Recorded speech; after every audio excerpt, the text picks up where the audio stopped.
So today we're going to be learning how to be persuasive without being pushy. None of us likes to be salesmen. Even salespeople don't like to be salespeople because there's this impression that they can be a bit pushy and rough and nobody likes them.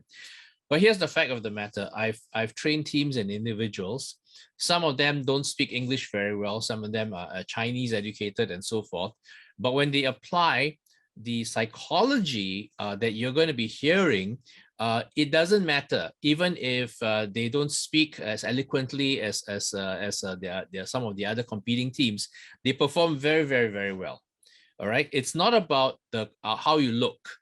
So trust me, for those of us who don't look that great, don't worry about it. You still can win. And it's not about how you sound either. Okay. It's really about the psychology behind being an effective presenter. And I will share with you all my deep, dark secrets, all right? So let's go to first deep, dark secret. Okay, this is a little bit about me. I was very fortunate. I was the head of entrepreneurship training at NTU for a little while. I've trained about, I think in total, it's probably closer to maybe about 4,000 over SMEs and startups and so forth. I've had the pleasure of working in 10 different startups. I've also won awards as best mentor, best speaker, and so forth. So I've been very fortunate to have a lot of experience in this particular area. And since Aecon Trading and Prudential have bribed me with lunch, I will reveal all my deep, dark secrets within the next hour and a half. So what if you could be persuasive and influential without being pushy? Here's the bad news. Pretty graphics never won any competition. And I would know. Because I used to run multimedia companies for about 7 years. And the fact of the matter is that pretty graphics don't win us contracts. They don't win us nothing.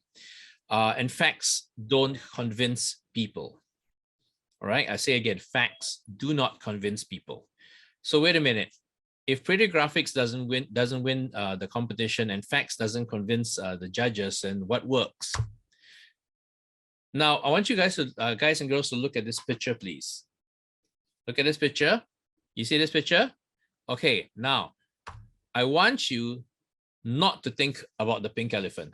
Don't think about the pink elephant. Pretty much impossible, isn't it? Here's the thing. If you can influence how people think, you can influence how they feel. Now, if you can influence how they feel, you can direct what they choose. All right? So this is what you have to understand about presentation. If you can influence what people think, you can affect how they feel.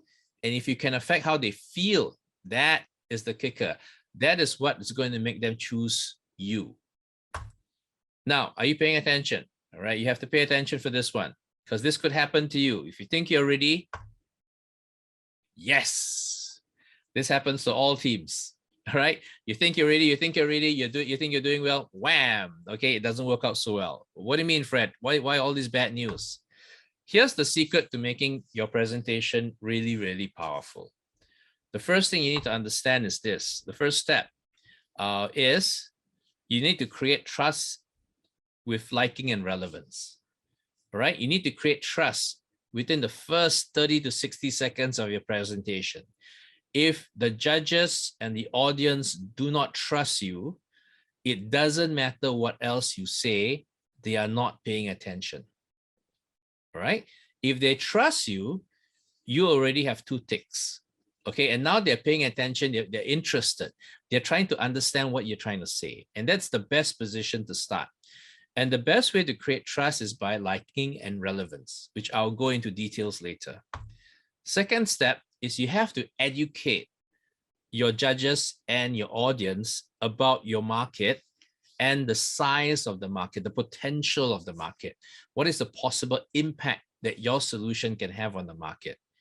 And then you want to talk about maybe up to 3 pains that you want to address. I will say again, you have to address like 3 pains, not problems. And the reason why it's very simple. All of us have problems. Doesn't mean we're going to pay money to solve them. But when we have a pain, we will throw money to solve a pain. All right. So this is what it is. Step 2 is you have to explain to the market and the judges. Do not assume that the judges know the size of the market that you are addressing. Very often we don't. Okay, so educate us. When you educate us about the size of the market that you're going to impact, we get very impressed. We're like, so that's why this market is important. However, sometimes size or monetary rewards isn't the issue. It could be a social impact.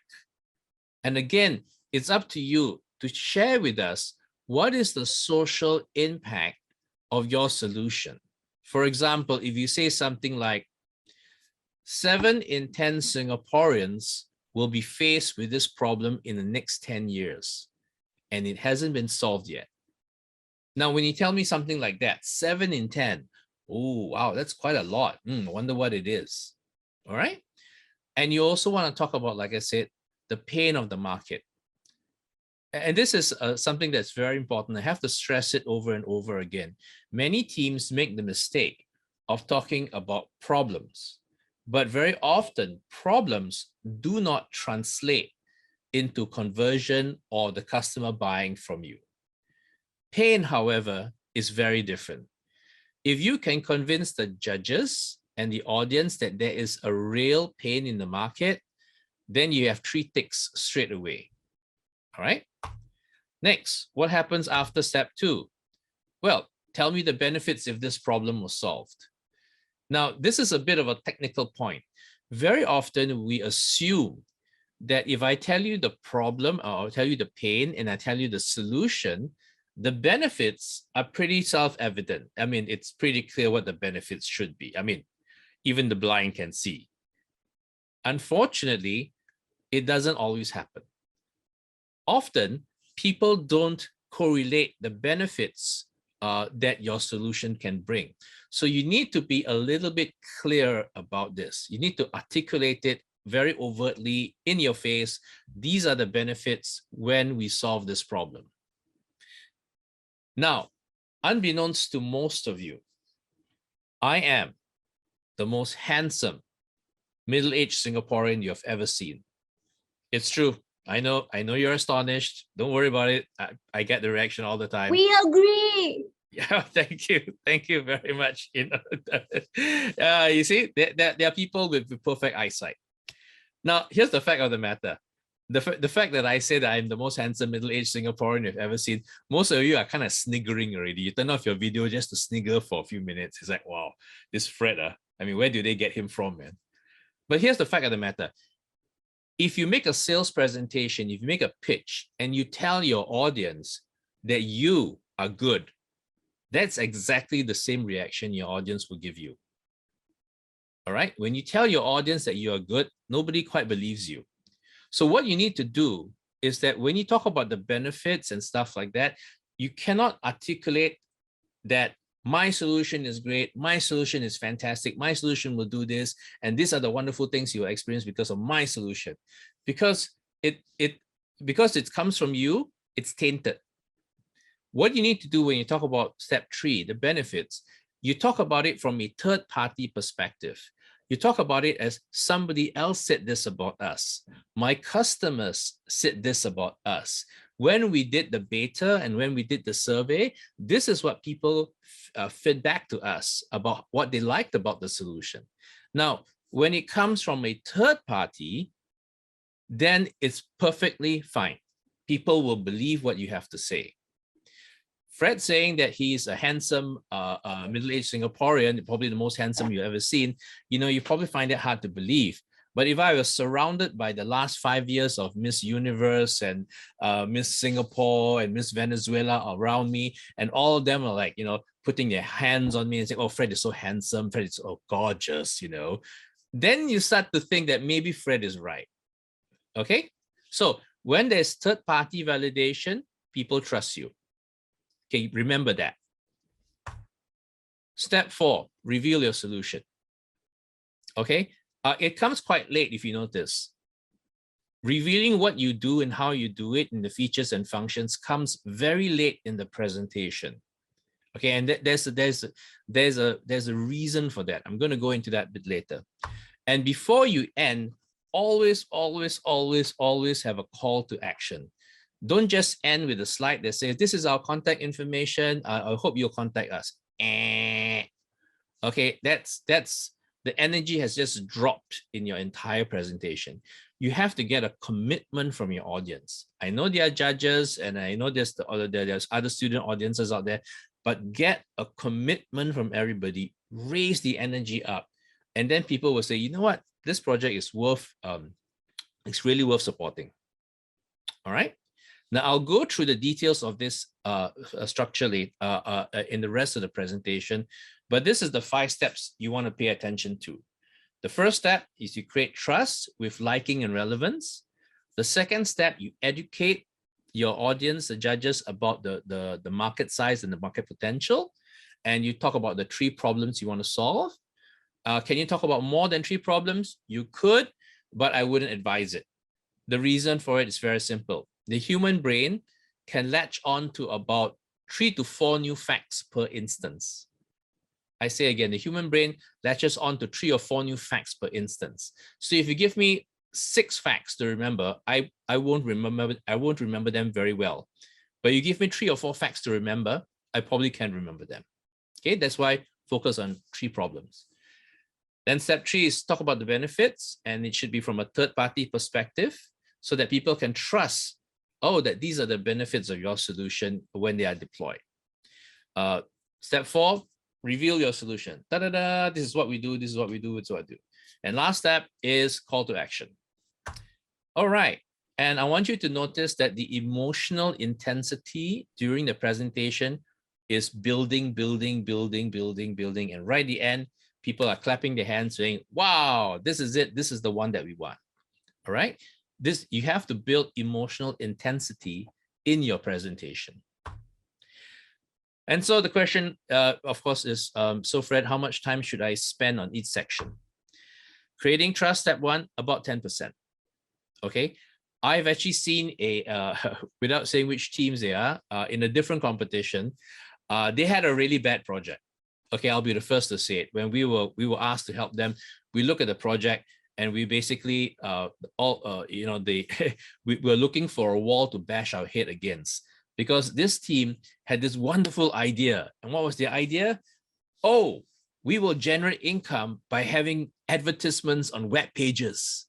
Yeah, best idea ever. And we were like, what? Seriously, dudes? You know, this has like been done to death.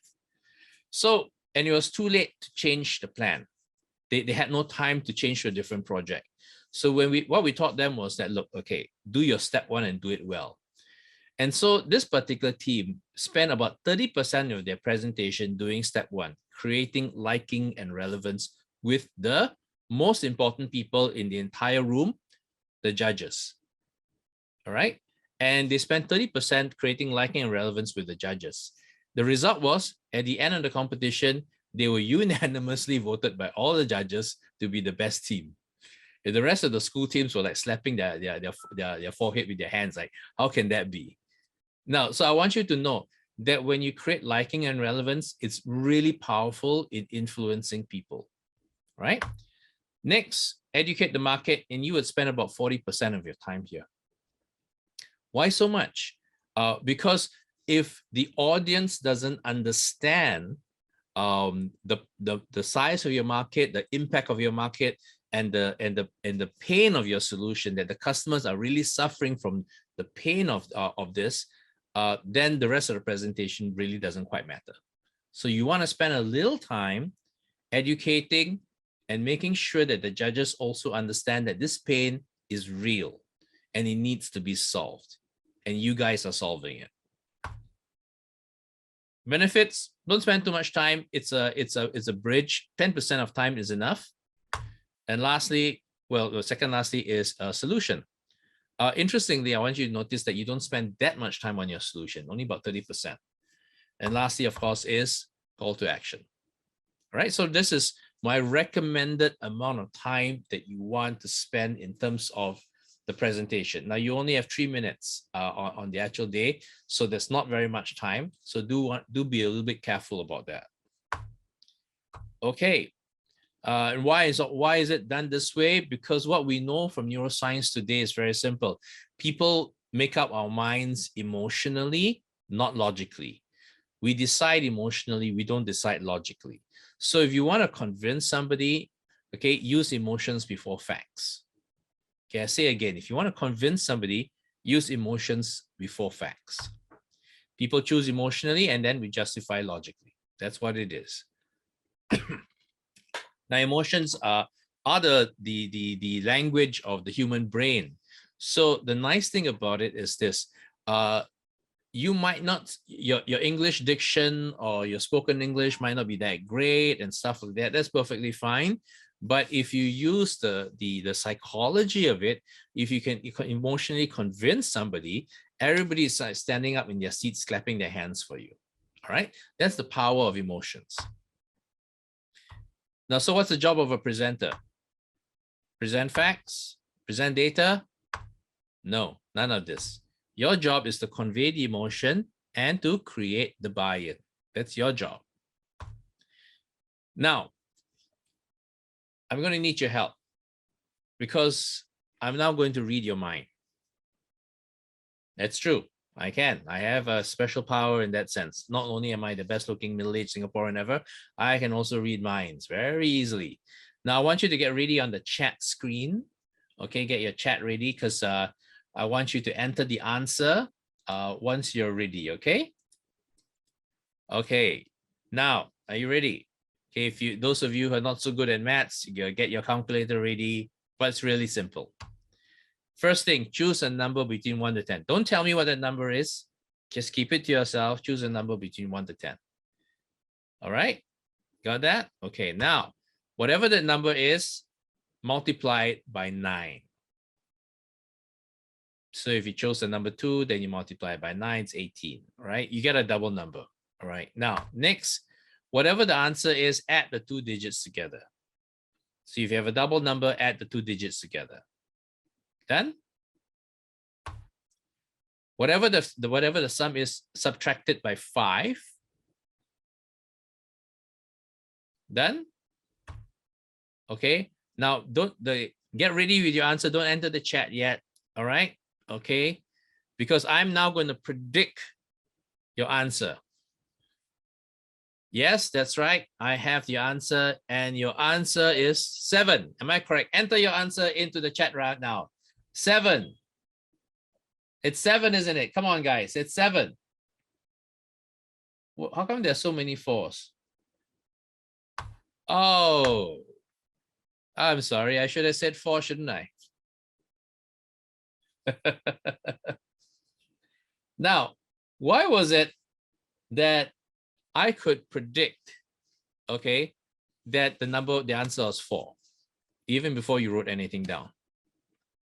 All right? Okay, let's try a little something else. I want you to think about a shape like a square, like a square, but not a square. All right, just think of a shape like a square, but not a square. All right, and I want you to think of another shape around this shape. All right, you got the shape in mind? Okay, don't change your mind. You know what it is. It's in your head. Okay, project it, project it, project it, project it. Okay, now get ready to enter your answer. What is the answer in your head? What shapes do you see? Come on, what shapes do you see? Yeah.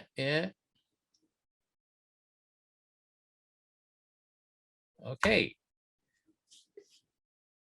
A lot of you will probably get something like this, a triangle with a circle around it. Right? Now, all of these things which I just did, okay,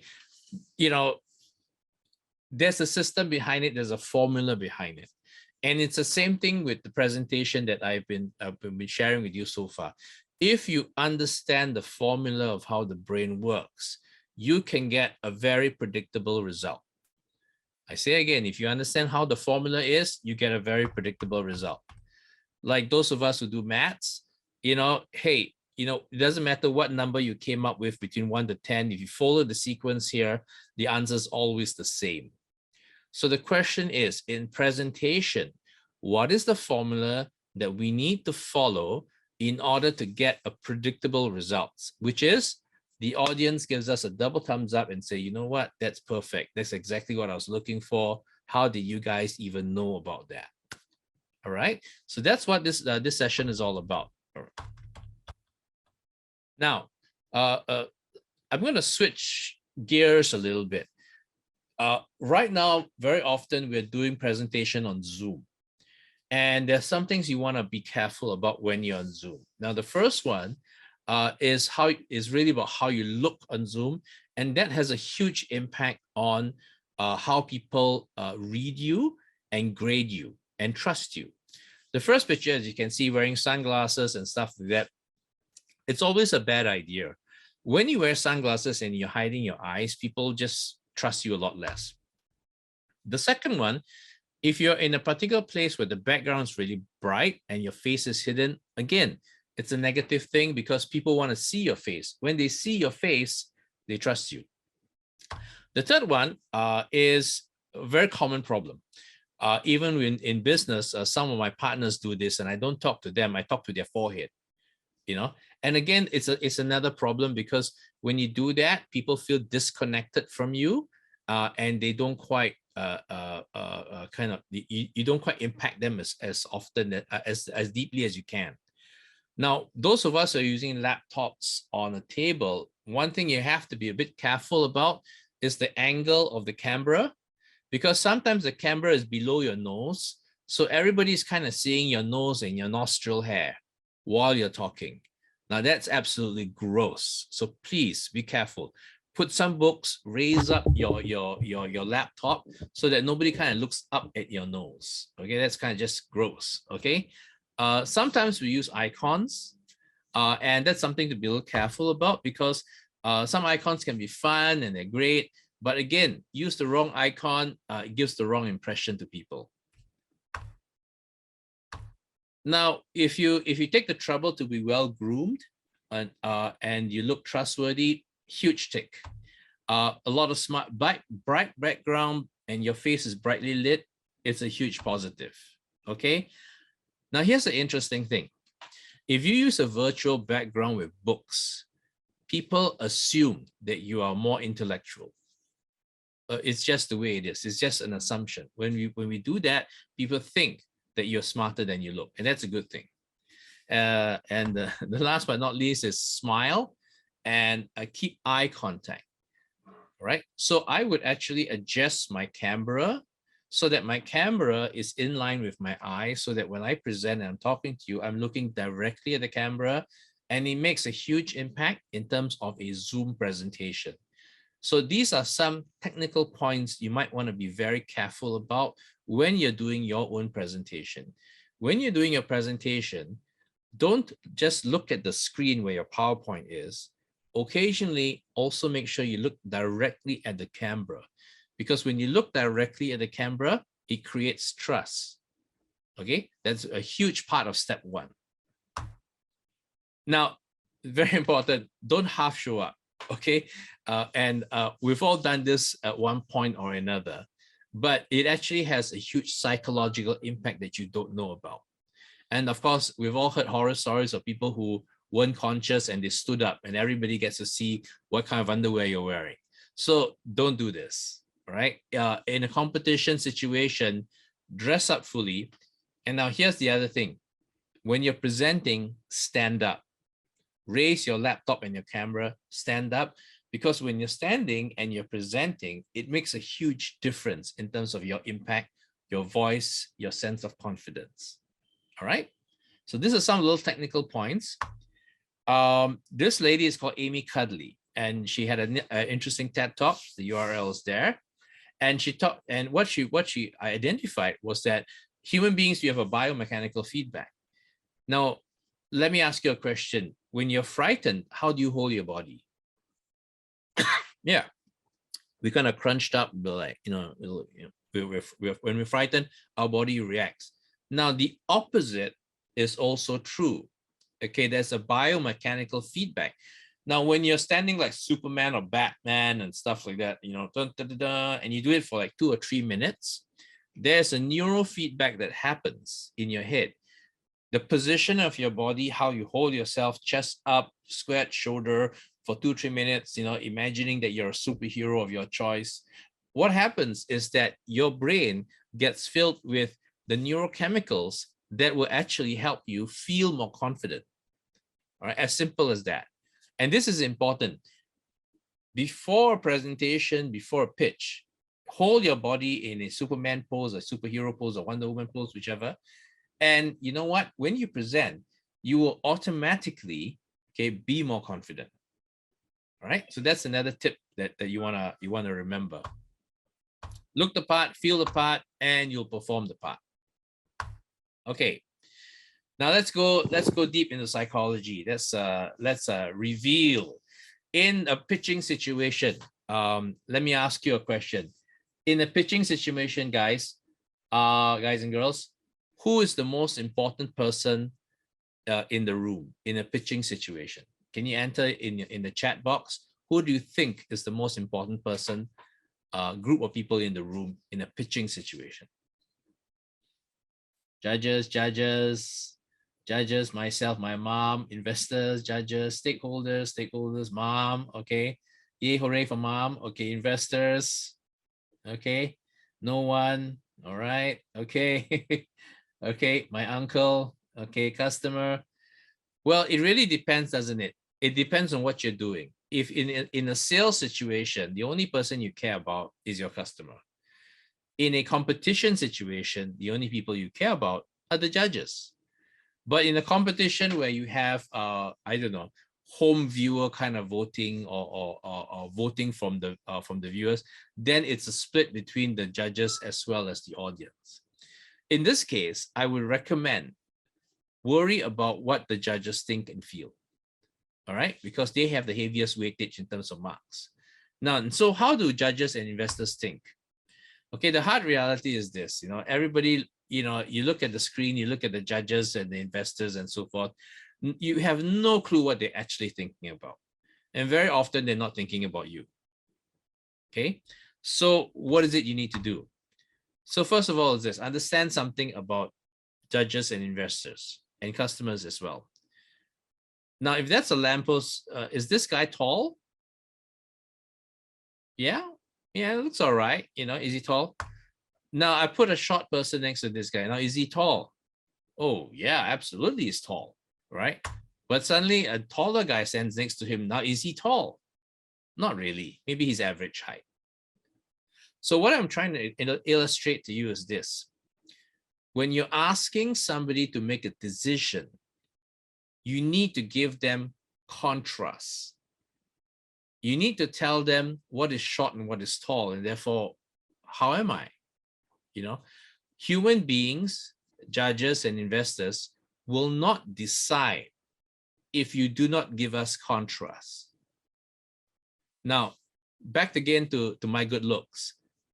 If two other people, middle-aged guys, stood next to me, and one was better looking than me, okay, and the third guy comes into the room, and he's even better looking than the second guy, and suddenly, from an average looking Singaporean, I'm probably the ugliest Singaporean, middle-aged Singaporean uncle you've ever seen, right? So having contrast actually makes an impact on how people think about you and think about your solution.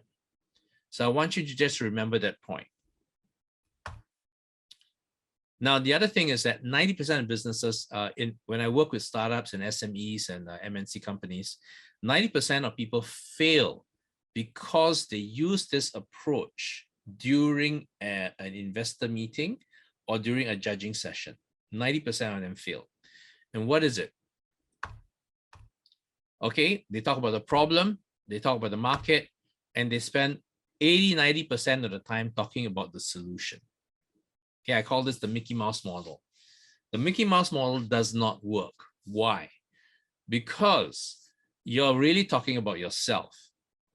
When people spend that much time talking about the solution, functions, features, and they're really trying to convince you of how wonderful they are. This is how wonderful I am. This is how wonderful my solution is. This is how great I am. Xiang Yun did it a little bit earlier with the little feathery stick, right? She was talking about how wonderful it is. The feathers don't come off and none of us were interested. Because yeah, it's great for you. So what the hell does it have to do with me? So 90% of companies who do this, and this is a lot of even experienced presenters, they do this. They give a token, a tip of the hat to, oh, these are the problems we're trying to solve. This is the size of the market. And they spend the rest of the time talking about solution. Does not work. Okay. They fail. Okay. Now, why? Because without proper context and contrast, people cannot appreciate why your solution is important. And the pyramid which we showed earlier actually establishes why you're relevant, why you're important. And this is another view of the pyramid. You spend a lot of time talking about the market, a lot of time talking about the pain, and then finally a little time talking about the solution. Now, okay, at this point in time, I would like to invite everybody from Prudential and Econ to close their ears, because you didn't hear this and I didn't say this. But apparently this year we're going to have the FAQ back. So after your 3 minutes is over, the judges will ask questions. Now, which means this: if you excite the judges, you get more than 3 minutes, because why? Your judges will ask you questions in the Q&A. They will essentially extend the amount of presentation time you have. And that's about the only chance you have of getting more presentation time, because when you excite the judges will ask you questions, and that's not counted towards your presentation time. All right. Okay. Okay. Now everybody from Acorn and Prudential can open up your hands and you can listen again. Now, when we work with early stage startup teams, 7 in 10 teams that did this actually got grant approvals and so forth. So we know that this particular formula works, and this is the one I've been sharing with you so far. You know, just remember, what you have is relevant. It's about how people feel about your product and service that generates value. Okay, you saying how good you are doesn't matter. It's about what they feel about you. Now, we've gone through this already. We've gone through how much time you need to spend. Okay, and now we're going to get some serious work done. Here's what happens in a normal presentation. First 30 seconds, they're not paying attention. They're wondering, next minute, they're wondering, why am I here? You know, people are getting really impatient now. They don't know what's important. Then they get bored and then they tune out. Okay. If you do the effective persuasion pyramid well, what happens is this. First of all, you create liking and trust and relevance. People feel happy right at the first instance. Okay. When you talk about the pain, they feel empathy. They empathize with what you're saying. Now, this is important, because if I empathize with you, you are now relevant to me. And then when you explain the benefits, when you make the link, you know, that's where they really feel it. Okay. And they feel the benefits of it. Now, when you really reveal your solution, it actually creates a sense of surprise with people. Oh, wow, it's like that. Oh, I get it. Yeah. And that's fantastic. Remember, we're slowly, okay, boiling up the emotional intensity. And finally, when you do ask for a call to action, people are excited, they're committed, they want to participate. And that's the best outcome you can have. All right. So this is the effective persuasion formula, which we just yeah, this is what happens during the effective persuasion formula. Okay, so now before we go into some serious work, there's one thing you need to understand. Okay, get some rough paper so that you can write this down, and it's important that all of us participate. Who is your customer and who's your end user? So may I have in the chat, okay, in your opinion, all right, please don't give me an MBA answer. In your opinion, as simple in as simple English as you can. Who is your customer? How would you define a customer? How would you define a customer? Who is a customer to you and your business? So let's have a little chat. And in your opinion, you know, who is a customer? How's a customer different from, say, a window shopper, you know? Okay, anyone who wants to buy our product or service? Yeah, people seek solutions from company, people who pay for, people who purchase your item. Yeah, potential buyers. All right. Okay, what else? Yeah. Okay, people basically when it's a need for the product or service. Yes. Okay. Okay. End users are people who use the service. Yeah, that's true. Look, when you go to your favorite char siu fan store and you ask uncle, who is your customer? The uncle will look you in the eye and say, the customer is the person that buys from me. Everybody else is a window shopper. So that's a hard reality. Customers are people that buy. Anybody else, they're not customers. They can be potential customers, maybe customers, but you know what? They're not customers. Now, end user is tricky. We all use Gmail, for example, and we are all end users of Gmail. Why are we end users? Why are we not customers? Because most of us don't pay anything for Gmail. Now, what happens, in your opinion, if Google decides to charge $5 for every email account a month? I mean, they give a lot of value, they give a lot of storage and stuff like that. And so they finally decide, you know what, it's time for us to monetize. It's a low price, it's just $5 for your Gmail account. Now, you as an end user, my question to you is this: what are you going to do? If you can just enter your answer. Google decides to charge $5 as an end user. What are you now doing? Change email account, find another platform, use Yahoo, use something else. Yeah, cry. Yes, cry as you have to switch. Yeah, pay. Yes, possible as well, right? Okay, sing post. Oh, okay. Okay. So the hard reality is this: most of us as end users, we are cheapskates. That's a hard fact of it. End users are cheapskates. The minute you charge, a large chunk of end users will go away. Now, this is very, very important because I've seen very good teams make these mistakes and they lose money because they lose their investment because of this. When they're explaining to the investors, to the grant panel, to the judges, they confuse who a customer is versus an end user. Never make that mistake.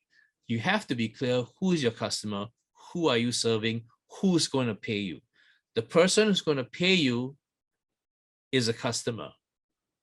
In the tuition business, for example, a common mistake is that the startups will talk about the students and how they're going to incentivize the students, what we're going to give to the students, how we're going to make it happen for them, and so forth to that.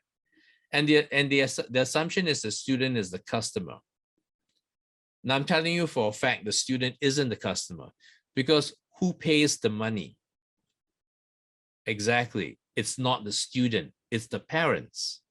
So the problem of the student, the pain of the student is very, very different from the pain of the parent. The parent's pain is, I want my kid to do well in school. I don't quite give a shit if my kid has to suffer as long as he does well in school. Now, the pain of a student is different. The pain of a student is, I have too much work to do. I have too much homework.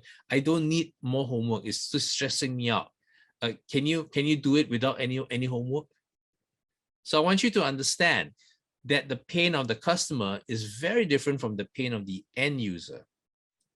And you have to be very clear about that in your presentation. All right? Many good teams make this mistake. So please be careful.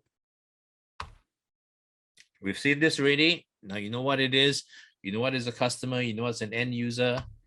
Right. And now this is where we actually do some work. Okay. Now you grab your paper, grab your pen. This is step one.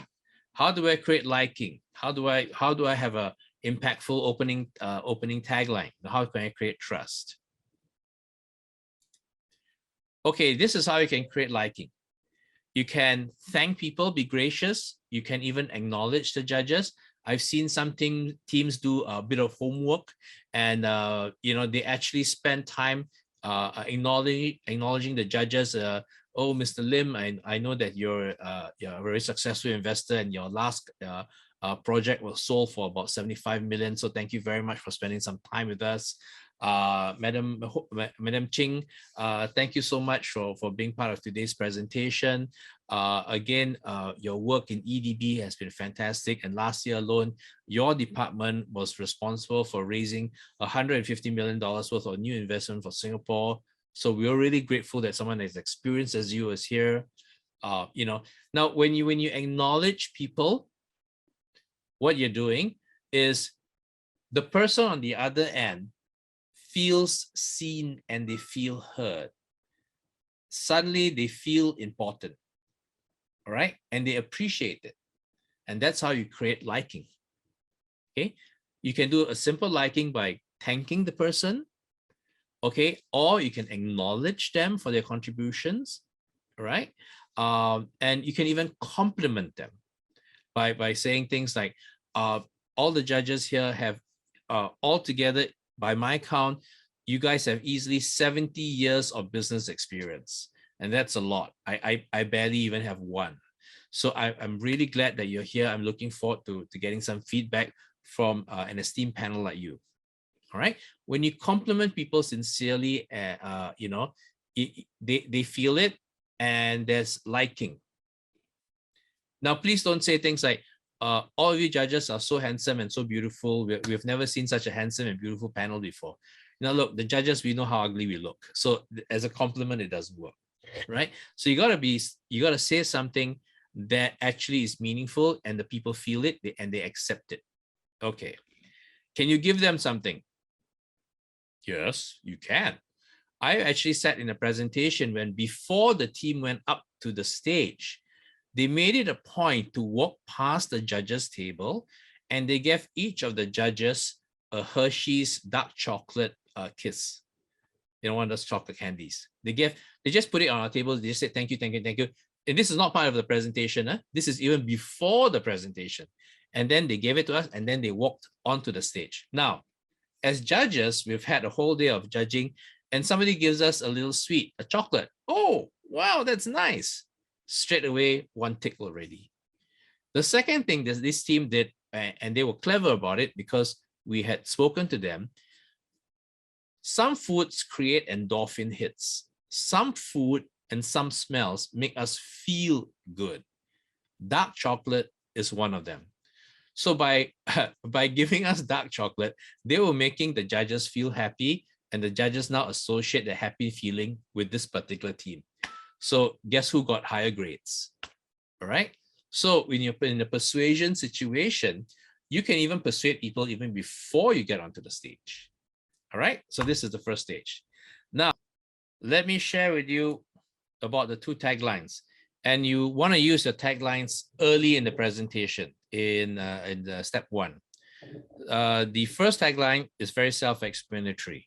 I'm a B2B, I'm a B2C, which means I'm a business to business as B2B. I'm a B2C, I'm a business to consumer. It could be I'm a business to consumer. I mean, there's so many variations of that, right? So, and this one, if you're not sure, you can work with your mentor, so you can reach out to me. I'll be more than happy to chat about that. This is my business, and what do I do? Now, who do I do it for? And it's your customer. You have to be clear about who your customer is. Okay, and what do they get out of it? What's the benefit, right? Now your solution may have multiple benefits, but choose the strongest one. Now the other one is a different approach, and this particular tagline approach creates a lot of curiosity. So for example, if you take the middle one, I help X get Y even without Z. So it's that, for example, I help businesses get new clients even without spending on social media. Now, when you say something like that to most people, most businesses, everyone gets really curious. Wow, without spending money on social media, how can that even be done? Is it even possible? So this particular type of tagline generates curiosity. People are intrigued. All right. Now, next one I'm going to talk about is, okay, we create the tagline, created trust. We've done all of that. That's great. Now, we want to create relevance. I'm going to go through this really quickly. Okay. Is this in relevance? You have to articulate why the project is significant to the audience. Okay, you have to articulate why the project is significant to the audience. Now, let's take the Raffles idea. Let's say I'm dealing with something to do with teachers in schools, but the judges are not teachers, they're not schools, they're not HODs. So what's the relevant? How do I make the linkage? For example, I could say, before I carry on, judges, do you guys have kids in school? How many of you have kids in school? Okay, all of you have kids in school. And that's why what we have to say is really important, because if we don't solve this problem, the real people that suffer are your kids. Right? Now, so you got to link up your solution to the judges or the audience. Okay, when you do that, everybody is excited to listen to what you have to say. Okay, so you have to make that link. Why is this project relevant to you? And it's perfectly fine in a situation like this to ask the audience or the judges questions. So if you are dealing with elderly, for example, you can actually ask your audience, I just want to have a quick show of hands. How many of you live with elderly grandparents or have elderly grandparents? And easily, 70–80% of the time, people will put up their hands. And you say, wow, that's cool. There's a lot of us who are we're still very fortunate to have our grandparents or elderly relatives still with us, But you know what?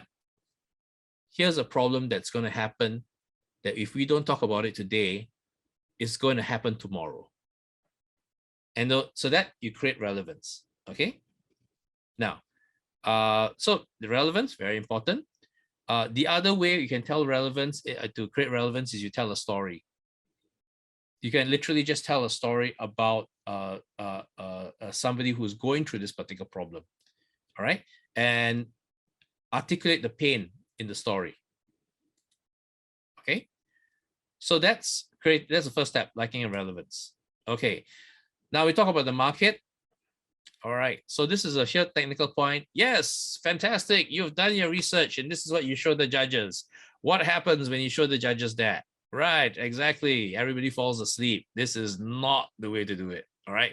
Please, please, please, please do not do something like that.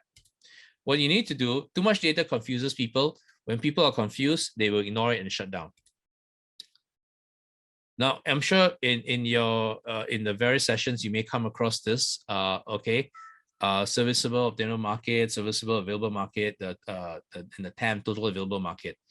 So this concept down here is really straightforward and simple. I'm not going to go through it, but basically the SOM, the smallest circle, is the market that you drop out of bed, you can straight away get to this market. This is the easiest, smallest market you can get to, and typically it's the smallest. All right. The second one, the slightly darker blue one, the serviceable available market, is when you start to work on it, your business plan comes together, you get support from partners, then the market grows to about this size.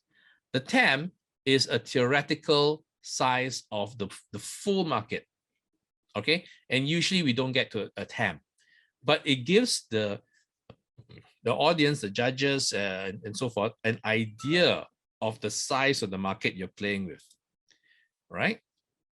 This is one example of how people actually use this particular slide, all right? The TAM slide. Okay. Now, the reason why I recommend something like that, or you can use a bar graph, that's fine, because if you look at it, it gives you a sense of comparison. How big is it? Okay. Now, the only grouse I have about this particular slide is the total market is 1 billion, and the 50 million circle is actually quite large. It should be much, much smaller. All right. So you want to be careful about that. But when you do something like that, you give the judges an idea of your potential impact. All right. Another way of presenting market segment, market slides is this. Now, you may have many market segments. My suggestion is keep it to 3 or 4. And you say, okay, B to G is only 10%. Individuals is 10%, but SMEs are 80%. Wow, that's right. Okay, cool. I got it. So as a judge, as an investor, I know who you're focusing on. So now I'm mentally prepared to listen to the rest of your presentation. Another way of doing it is first year, second year, and third year. And I want you to notice the sizes of the segment changes. Okay. And when they change, what it means visually to a judge, when I look at it, I say, oh, in your first year, your B2C is only 30%. It's a, and but in your third year, your B2C is 80%. Oh, I see. So your strategy is to grow your B2C. Okay, I got it. Now I expect to hear more about that in your presentation. All right. So you can visually present a lot of market data in slides as simple as this. Okay. And I do recommend simple slides for the simple reason that, number one, you've only got 3 minutes in this particular presentation. So forget about heavy data. Go simple. All right. Now, step 3 is explain the benefits. Now, I've actually talked about it already, explaining the benefits. And you can just present the facts. You just rattle off the facts, and this is we've done a survey, and this is what we got back. You could do that. You could also tell a story. When you tell stories, people tend to listen. So let me ask a question. When you guys were younger, and your mom or dad was in the bedroom telling a story, what happens when you keep interrupting your mom and dad as they tell you a story? Now, can you enter in the chat box? Tell me, tell me what happens when you keep interrupting your mom and dad when you're telling a story. They cane us. They cane you, okay? Okay, yes. They stop telling, frustrated, they'll get angry, can I cane, okay? They don't tell any stories, big slap, you read yourself. Yes. Okay, so what I want you to notice is this, okay? We are socialized to sit down, shut up, and listen when someone is telling a story. I'll say again, we are socialized to sit down, shut up, and listen. Don't judge, listen when someone is telling a story. Now, this becomes a very powerful tool in presentation. When you tell a story, and it doesn't matter whether it's a real story or a made-up story. When you tell a story, everybody switches off their left brain, their judgmental brain. They will listen. Okay? And this is the best way to get your point across. Now, as a startup, as a new project team, you may not have customer stories. So because you haven't even had the product yet. So what stories am I going to tell, Fred? Make up a story. I say again, make up a story. You can even say, you know what? I'm going to tell you a story about what a typical customer is going through. And then you tell a story. Completely fictitious. Doesn't matter. People will still accept and believe it. I mean, that's the reason why we go to movies, right? We go to a scary movie, the actress is about to be killed, we're all screaming, we're holding our friends. But we know the actress actually survives because there's the post-movie interview, there's award-winning award, and there's even talk about a sequel after that, which this particular actress will appear. So we know the actress is alive. But nevertheless, even though we know all of that, why is it we are screaming like babies at the murder scene? That doesn't make sense, does it? So I want you to recognize that our brains operate very differently. In a story context, that you can generate any emotion in the story. You tell a good story, you generate the emotion, people accept it as true. Okay? So this is how you do a really great benefit presentation. All right. And then the last thing is that I've seen some teams actually do demos already during the benefit phase. And that's perfectly fine. They can do that if you can do that if you want. Now, reveal the solution.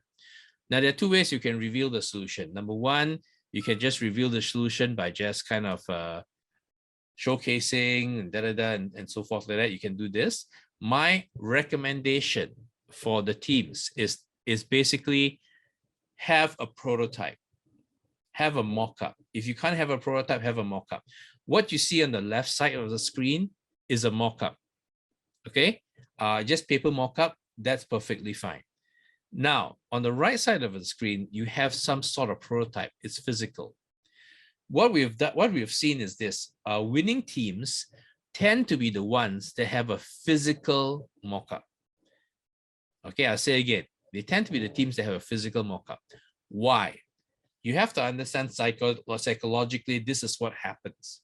When you have a physical mock-up, the impression of the audience, the investors, the judges is that, number one, you guys did work and you guys did a lot of work. So you score very high on the impact side. Number two, I actually see the video of how this thing is running. Oh, wow, not bad. It actually works. Again, you score very high on the impact, okay? And it's a practical thing. When you do a mock-up and you actually, when you do a prototype, what it means to very experienced investors and judges is that we recognize that you have gone through a process of testing your idea. You have gone through a process of testing your idea, and therefore your idea is valid. I will have to give you more marks. All right, so that's what it is. So when you're doing the reveal of your solution, if you can do a mock-up or a prototype, okay, a working one. If you can't, if for one reason or another, you're stuck with paper mock-ups like what we have on the left side of the screen, that's okay. But you just have to make sure that you go through the process of it and make it sound very realistic. Okay, you can even say that we have taken our paper mock-up and we have done 20 face-to-face trials with users, and 87% of them said that they will buy the solution when it's available. All right, if you do something like that, that's also extremely believable. Things like demos, we've talked about it already. You can show the process of basically the paper all the way to the actual if you can, right? Now this takes a bit of work, okay? So the teams that do better tend to be the teams that have some sort of physical prototyping. I've already explained why it makes a difference to the investors and the judges.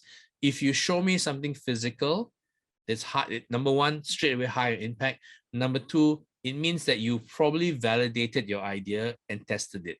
And therefore your idea is a lot more realistic and something I can believe in.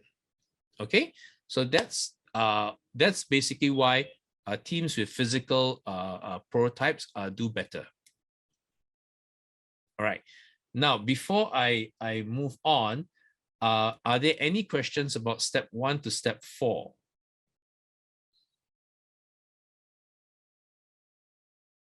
No question. No question. Very good. Okay, I will now step into the last one, which is step 5, which is prototyping.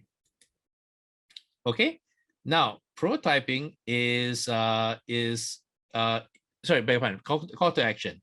Call to action is very important. It's the last stage, okay?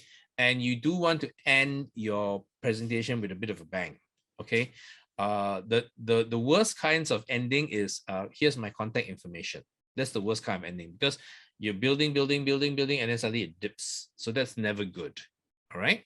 So what I want you to consider is call to action could be, here's a QR code, subscribe today with us, so that we will keep you updated when our project is ready, okay? Or here's a QR code, do vote in order to tell us what you like about what you see, so that we can improve to bring it to the next level, and so forth and so forth. We have seen teams in this competition, in other competitions, where their call to actions are very, very powerful, and their call to actions actually add subscribers onto their list. Okay, so this is an important step for you not to miss out.